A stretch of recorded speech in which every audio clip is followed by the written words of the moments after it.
de una mezquita que puede convertir a Cristo. Entonces también ore por favor por Indonesia. Es el cuarto en habitantes en el mundo. Es un país grande por su población, pero también Dios está haciendo una obra muy buena allá. Esta mañana es mi privilegio a compartir la palabra en el Nuevo Testamento, en el Evangelio de San Marcos, capítulo 2. Ustedes han leído los versículos más temprano. Y antes de predicar, quiero orar y pedir la ayuda de Dios, porque yo no soy el maestro aquí. El Espíritu Santo es nuestro maestro por medio de su palabra, por medio de mi voz. Entonces, si vamos a recibir cualquier bendición o lección, Dios mismo tiene que enseñarnos. Entonces, vamos a orar por un momento y pedir la bendición de Dios sobre este mensaje. Vamos a orar. Padre, nuestro Dios, te pido en este momento tus bendiciones sobre esta iglesia, cada miembro, cada pastor, cada diácono, cada líder. Padre, te pido que ayudes a ellos a crecer en su fe, en su discipulado. Ayuda a ellos a evangelizar en ese vecindario, en esa ciudad. También a discipular a creyentes y pasar a la próxima generación la verdad preciosa de tu palabra, de tu doctrina. Y también en este momento, Padre, te pido que ayudes a hermano Enoch, sana a él, ayuda a él con el dolor en su boca, ayuda a él esta semana en su viaje para hacer un ministerio, bendiga a él, cuida a él.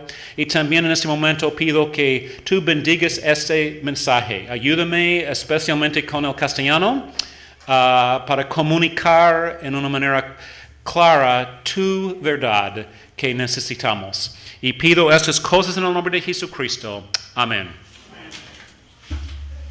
El título de mi mensaje, ¿qué es lo que más necesitas?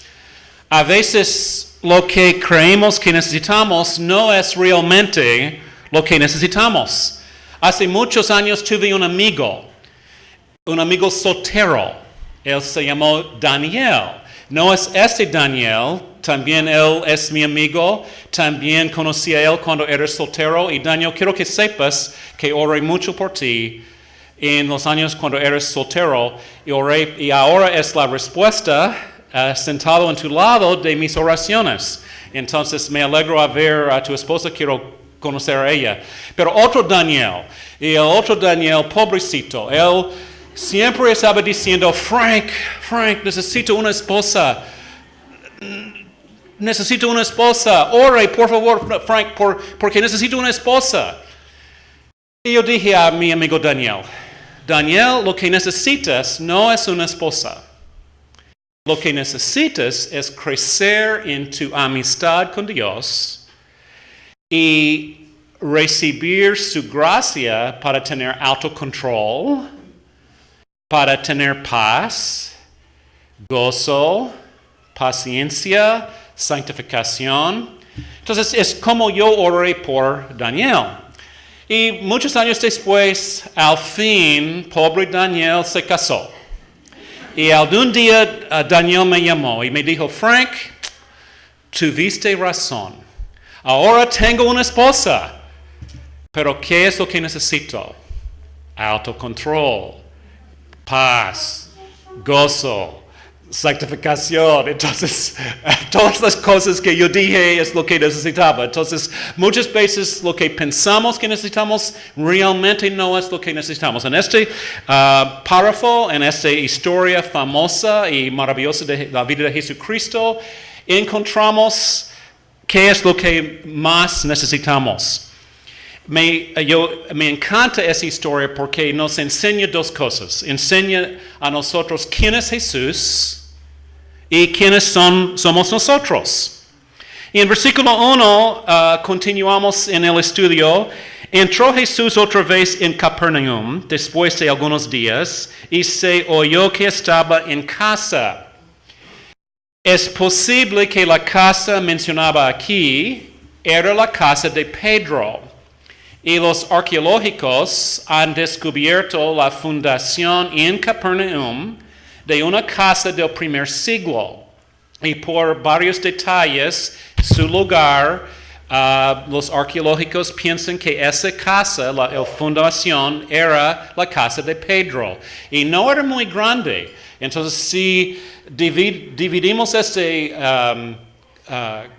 auditorio en 4 partes, la casa de Pedro es más, si es la casa, es más pequeña que un cuarto de ese auditorio. Entonces no era muy grande, pero es posible, eso fue donde Jesús estaba predicando. Y quiero decir una palabra a los jóvenes aquí. Si joven, tú estás buscando una carrera en el futuro, una carrera muy buena es para ser un arqueológico. Porque en Israel, un país que amo mucho, he visitado 2 veces en Israel, puede cavar 1 metro en cualquier lugar en Israel y descubrir artículos posiblemente de la Biblia y los siglos pasados y los milenios pasados. Entonces, una carrera muy buena es para ser un arqueológico bíblico. Y es algo que necesitamos porque siempre en Israel están descubriendo cosas que confirman la verdad de la palabra de Dios. Entonces, versículo 2. Inmediatamente se juntaron muchos, de manera que ya no cabían ni aún a la puerta, y les predicaba la palabra. Tenemos que entender que Jesús en ese punto había predicado más de 1 año y él era muy popular, muy famoso porque había sanado a muchas personas. Y entonces muchas personas juntaron a esa casa para escuchar a Jesús y llenaron la casa a la puerta y ninguna otra persona podía pasar. Ese detalle es muy importante. Y para estar en ese momento escuchando a Jesús, si podemos imaginar el verbo de Dios predicando la palabra de Dios. Dios que escribió su palabra, predicándolo, explicándolo. Qué maravilloso es eso. Pero en el milenio, en el futuro, nosotros también vamos a escuchar a Jesús cuando Él es el Rey del mundo, reinando de Jerusalén, enseñando la palabra de Dios. Creo por la red o televisión o cualquier cosa electrónica ellos tienen esos días. Pero fue, creo, una bendición escuchar a Jesús predicando la palabra de Dios. Tenemos que entender por un momento cómo construyeron casas en el primer siglo para entender ese párrafo.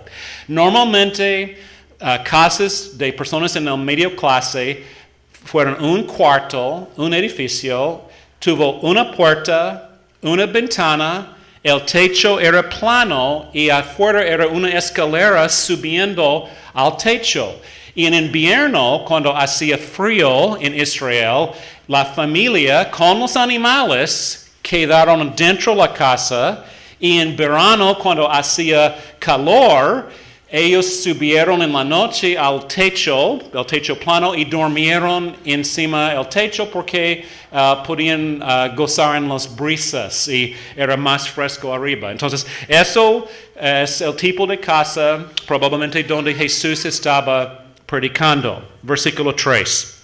Entonces vinieron a él, a Jesús, unos trayendo un paralítico que era cargado por 4. Entonces, si podemos imaginar la escena, los 4 amigos llevaron su amigo, el paralítico, en un lecho y llegaron a la casa con la esperanza que Jesús, el famoso rabí, maestro, podía sanarlo. Y versículo 4, y como no podían acercarse a Jesús, a él, a causa de la multitud, bloqueando la puerta, descubrieron el techo de donde estaba y haciendo una abertura, bajaron el lecho en que yacía el paralítico. El problema, ellos no podían entrar por tanta gente. Entonces la solución, subieron en la escalera en el lado de la casa al techo plano y comenzaron, en griego dice, comenzaron a cavar el techo. Tenemos que entender cómo ellos hicieron los techos. Los techos eran construidos de ramas de palmeras y barro o lodo usado como yeso. Y cuando se secó era muy duro como concreto. Pero porque era solamente lodo o barro, ellos podían cavar y abrir un hueco para bajar el lecho de ese paralítico a Jesús adentro de la casa. Entonces, quiero que podamos imaginar la escena. Mucha gente estaba dentro de esa casa, ninguna otra persona podía pasar, y ustedes saben cuando hay muchas personas dentro de un cuarto pequeño, es muy caliente, personas sudando. Y cuando Jesús está predicando, ellos escuchan personas caminando arriba en el techo y luego ruido cuando los amigos de ese paralítico estaban rompiendo el techo, abriendo un hueco y al fin un rayo del sol y polvo cayendo y luego palos y polvo y lodo cayendo encima de las personas sudando. Y creo que en este momento cuando este hueco creció y creció más y más grande, Jesús no podía predicar más porque creo que la gente estaba hablando. ¿Qué pasa? ¿Qué es eso? ¿Quién hace eso? Y si en verdad era la casa de Pedro, sabemos que Pedro tuvo un problema con su ira. Él estaba enojado muchas veces. Entonces, si fuera la casa de Pedro, ¿quién rompe mi techo? Entonces, creo que todo el culto de predicación paró.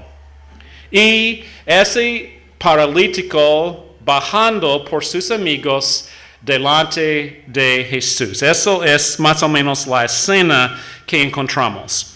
Versículo 5. Al ver Jesús la fe de ellos, dijo al paralítico: Hijo, tus pecados te son perdonados. Ese versículo está lleno de cosas. ¿Cómo respondió Jesús a esta interrupción de su predicación? Jesús no sintió molestia, no estaba enojado, no sintió frustración, él tuvo paciencia, misericordia y usó esa interrupción como una oportunidad a dar gloria a Dios. Jesús vivió cada momento lleno del Espíritu Santo, dependiendo siempre en la voluntad de su Padre. Y en ese momento Jesús era un ejemplo a nosotros. Cristiano, ¿cómo respondes tú a interrupciones en la vida? Frustraciones, interrupciones de sus planes, su horario, su agenda. Molestia, enojo, frustración, o vea interrupciones en tráfico o en su trabajo o en la casa como oportunidades a servir a Dios y dar gloria a Él. Tenemos que ser como Jesús y ver toda la vida como una oportunidad a servir y dar gloria a nuestro Padre en el cielo. Dios tiene control de todas las cosas, ¿verdad? Entonces, no hay accidentes con Dios. No hay errores, no hay equivocaciones. Si hay un cambio de tus planes, Dios tiene control de eso.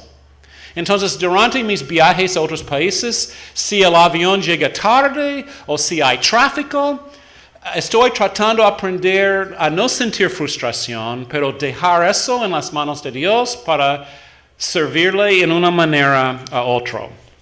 También lo que Marcos escribe en el principio del versículo 5. Cuando Jesús vio la fe de ellos, no solamente la fe de ese paralítico, pero la fe de los 5, sus amigos que llevaron a él.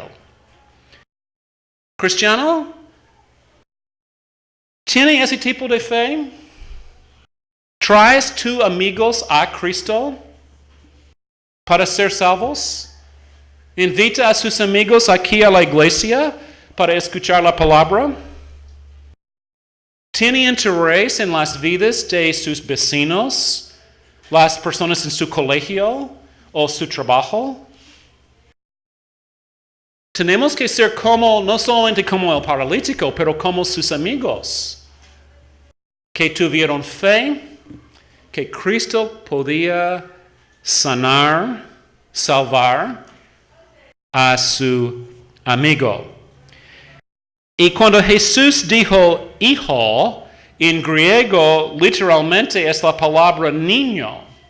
Eso no significa que ese varón era un niño, pero creo que lo que yo veo aquí, ese paralítico y sus amigos eran jóvenes, posible adolescentes, porque ¿quién puede tener la idea de destruir el techo para llegar a Jesús? Eso parece como un adolescente o como un joven, muy creativo. Entonces, ellos no tuvieron respecto a tradición. Ellos rompieron el techo porque tuvieron la necesidad de llevar su amigo a Jesús. Entonces, Jesús dijo, niño, literalmente, pero hijo, tus pecados te son perdonados. Entonces, en ese momento, ¿qué estaba pensando ese paralítico?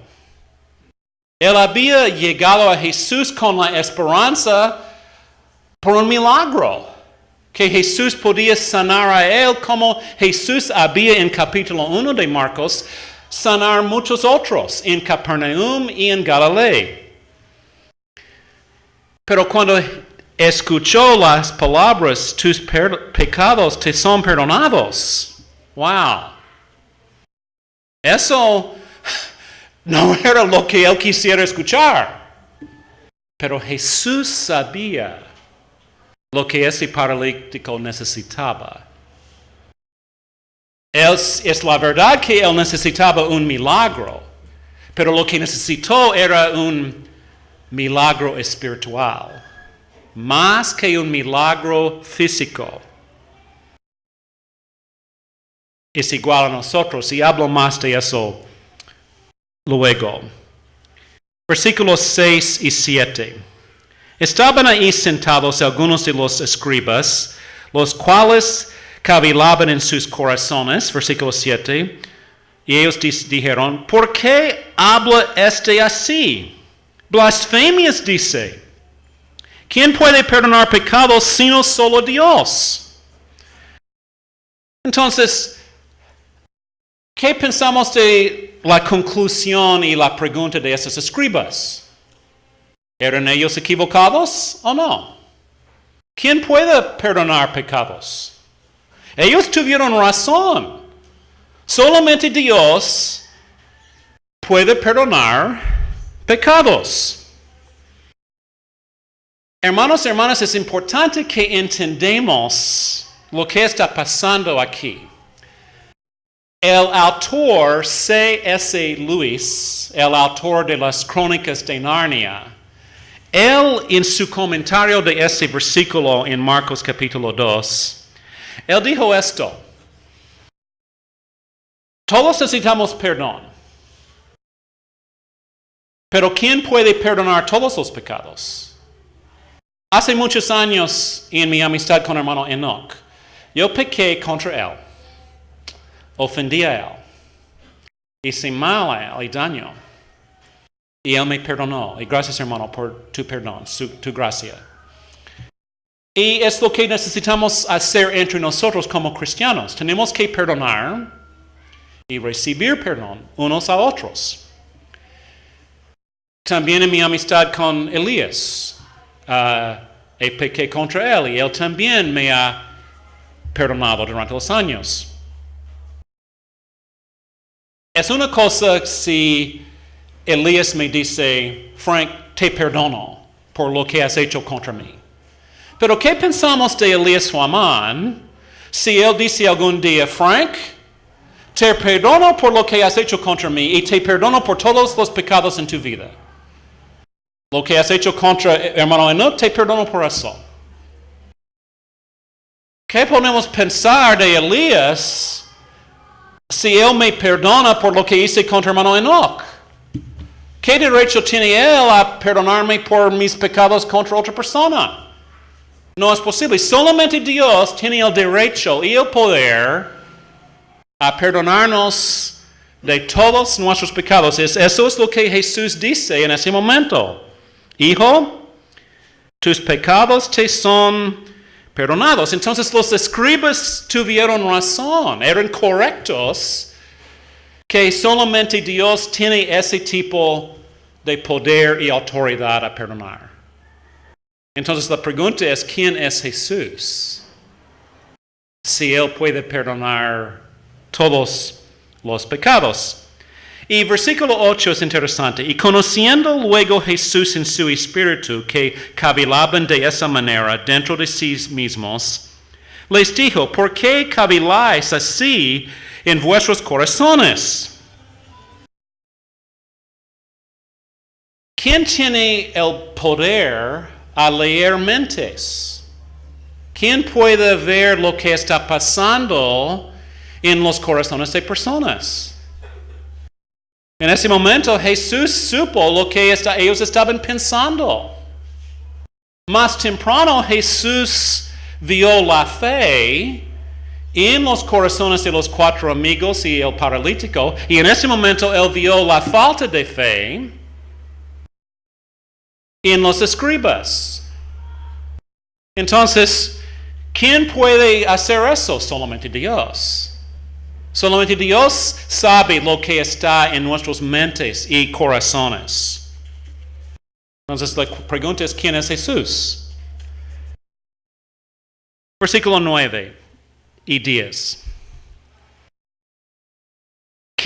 Versículo 9. ¿Qué es más fácil, Jesús preguntó, decirle al paralítico, tus pecados te son perdonados? ¿O decirle, levántate, toma tu lecho y anda? Es importante que entendamos claramente lo que Jesús estaba preguntando. ¿Cuál es más fácil decir? ¿Perdón o levántate? Perdón es invisible. Nadie puede ver perdón. Es una bendición espiritual. Podemos ver los resultados de perdón. Si una persona se siente gratitud, un cambio de corazón, cambio de acciones, cambio de palabras, gozo, lágrimas, son los resultados de perdón, pero no podemos ver perdón mismo. Entonces, si Jesús dijo, tus pecados te son perdonados, nadie podía ver eso para saber si había pasado o no. Pero si Jesús dijo, levántate, toma tu lecho y anda, todo el mundo en esa casa podía ver si era la verdad o no. Si el joven levantó y caminó. Entonces, versículo 10 y 11. Pues, para que sepáis que el Hijo del Hombre, un título del Mesías, del libro de Daniel en el Antiguo Testamento, es un título que no solamente significa que Jesús compartió la carne con nosotros, pero perfecto, pero también era el Hijo de Dios viviente. Pues para que sepáis que el Hijo del Hombre tiene potestad en la tierra para perdonar pecados, él dijo al paralítico, versículo 11, a ti te digo, levántate, toma tu lecho y vete de tu casa. Jesús en ese momento estaba mostrando quién era. He escuchado a incrédulos. Hace muchos años tuve un ministerio en Rusia Y ahora en Vietnam, donde hay ateos. Incrédulos muchas veces dicen, Frank, muéstrame una prueba, ¿quién es Jesús? Bien, aquí es una prueba. Jesús mismo dijo que estaba demostrando una prueba de quién era. Él tuvo el poder, potestad a perdonar pecados y lo probó, lo demostró porque sanó a ese paralítico. Una observación de mi experiencia en el ministerio durante los años. En la vida, los milagros más difíciles no son milagros físicos. Podemos orar y fácilmente Dios puede dar dinero, dar un trabajo, sanar de cáncer o otras cosas. Dios puede hacer un milagro físico fácilmente, pero los milagros más difíciles son los milagros espirituales.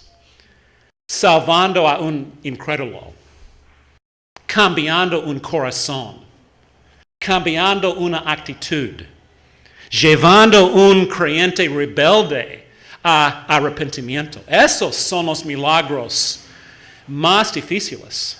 Pero gracias a Dios, gracias al Señor, tenemos un Dios que puede hacer los dos. Los milagros físicos y los milagros espirituales.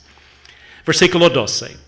Entonces el paralítico se levantó enseguida y tomando su lecho salió delante de todos, de manera que todos se asombraron y glorificaron a Dios diciendo, nunca hemos visto tal cosa. Es importante que entendamos lo que pasó en ese milagro. Eso fue un milagro doble. No solamente un milagro, pero dos milagros. Primero, Jesús hizo nuevas piernas a ese paralítico. Después de muchos años, cuando una persona no puede caminar, hay una atrofia de sus piernas. Las piernas encogen.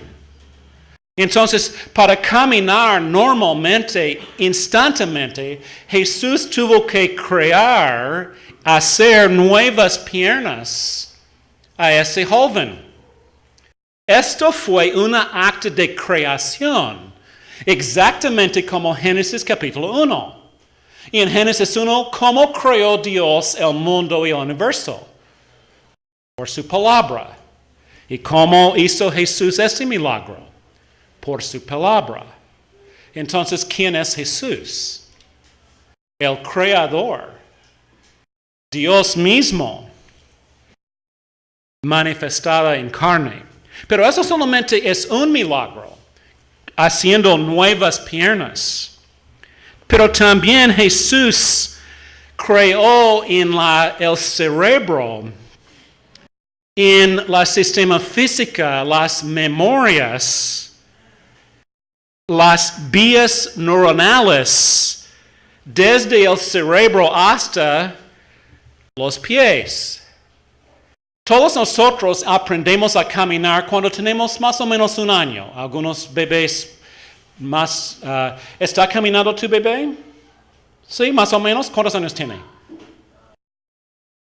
Sí, más o menos un año aprendimos a caminar y por toda la vida no tenemos que pensar a caminar porque es automático. Los vías neuronales de nuestros cerebros a las piernas y los pies es automático. Pero si por una operación o una enfermedad por un rato no caminamos, olvidamos cómo caminar. Entonces, una persona que estaba acostada en cama después de una operación o después de una enfermedad necesita terapia física para aprender de nuevo cómo caminar. Pero ese joven instantáneamente se levantó, llevó su lecho y salió a la casa. Entonces, el doble milagro, el segundo milagro, Jesús creó de su cerebro a sus piernas y pies las memorias, las vías neuronales, como a caminar instantáneamente. Otro milagro de creación, más complejo que solamente nuevas piernas. Entonces, un milagro doble. Entonces, ¿quién puede hacer ese tipo de milagro? Solamente Dios. Entonces, cuando la gente vieron eso, la combinación de las palabras de Jesús, te perdono por todo, y levántate y camina, ellos dijeron, nunca hemos visto tal cosa. Entonces Jesús estaba por estos milagros creando fe en los corazones de las personas que al fin, 2 o 3 años después, resultó en el día de Pentecostés el nacimiento de la Iglesia. Cuando nosotros miramos las obras de Dios, glorificamos a Él como esa gente. Somos alegres. Sentimos gozo. Decimos, Señor, es fantástico lo que haces. Tú eres fantástico. Tenemos que sentir ese tipo de sorpresa en lo que Dios hace. Espero que Dios no es aburrido en tu vida. Él no es aburrido, pero muchos creyentes, las cosas de Dios son aburridas, lamentablemente. Espero que siempre puedas sentir gozo con las cosas de Dios. Terminando, 3 preguntas. ¿Quién es Jesús? Leyendo mentes y corazones, mirando fe y falta de fe en corazones, perdonando pecados, sanando y haciendo milagros maravillosos. Jesús es Dios manifestado en carne. Pero más importante que esa pregunta es una segunda pregunta. ¿Quién es Jesús en tu vida? ¿Es Jesús tu Dios? ¿Es Jesús tu Señor? ¿Tu Rey? Tu Salvador? Él quiere ser, porque Cristo murió en la cruz por nosotros. Él sufrió el castigo de Dios por nuestros pecados. Él murió como nuestro sustituto para perdonarnos de nuestros pecados. Él resucitó el tercer día para darnos la vida eterna. Y Él nos ofrece toda esa salvación y tenemos que recibirlo por fe, por confianza en Él, recibiendo su regalo de salvación. Si usted nunca ha recibido la salvación de Dios por medio de Cristo, por medio de fe en Él, te animo a confiar y creer en Cristo hoy. Al fin, ¿qué es lo que más necesitamos? En este momento, ¿qué es lo que más necesitas? ¿Dinero? ¿Trabajo? ¿Salud? ¿O las cosas espirituales? Perdón. Su relación con Dios. Pero una persona aquí dice, Frank, tú no entiendes mi vida. Tengo problemas con mis padres. Necesito que Dios cambie mis padres. No. Tú necesitas que Dios te cambie. Y luego tus padres. O dices, Frank, necesito que Dios cambie a mis hijos. No. Tú necesitas que Dios te cambie tu corazón, tu actitud. Y luego tus hijos. Dios necesita cambiar a mi esposo o a mi esposa. No. Dios necesita cambiar a ti. Y luego tu esposo o esposa. El mismo con hermanos, hermanas, amigos, jefes. Las cosas espirituales, perdón, fe, paciencia, amor, gracia, misericordia, paz, gozo, son las cosas que necesitamos más. Solamente Dios puede darnos a esos cuando crecemos en el proceso de santificación por su palabra y por su espíritu y por nuestra obediencia. Hermanos, hermanas, lo que necesitamos más es Cristo. Siempre. Vamos a orar. Padre, te doy gracias por ese párrafo, los versículos tan maravillosos que nos enseña quién es tu Hijo precioso, Jesús. Ayúdanos a ser satisfechos con Él. Ayúdanos a poner nuestros ojos y nuestra atención en las cosas espirituales, no solamente en las cosas físicas.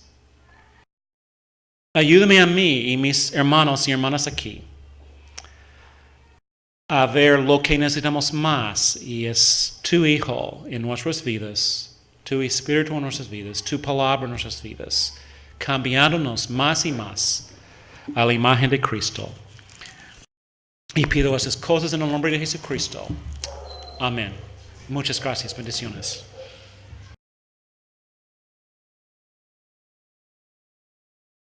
Nos vamos